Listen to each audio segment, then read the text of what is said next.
that it is not permissible for women to visit graves. Because there is a hadith where the Prophet ﷺ cursed those who frequently visit the graves. لَعَنَ اللَّهُ زَوَّارَاتِ الْقُبُورِ.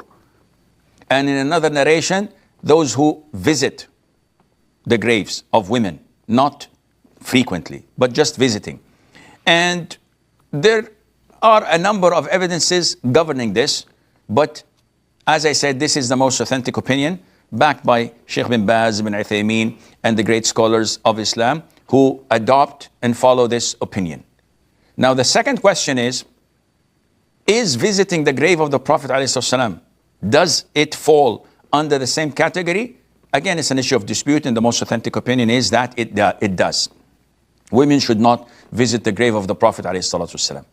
So what should women do when they go to Medina?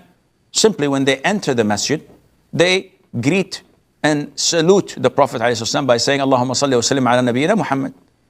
That's it. And if they make some dua, there's no problem for the Prophet ﷺ and his companions, that it would be good. You don't have to go to the Rawdah or to the grave itself and stand there like so many people do. What kind of a question is this, Akhi? Now, you tell me, these sexual thoughts, are they coming intentionally or forcefully?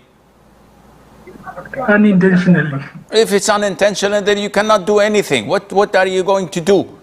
Shaitan is overwhelming you and you get these thoughts. You have to block them. You have to seek refuge in Allah from shaitan and say, A'udhu billahi minash shaitanir rajeem, and try your level best to concentrate on your salat.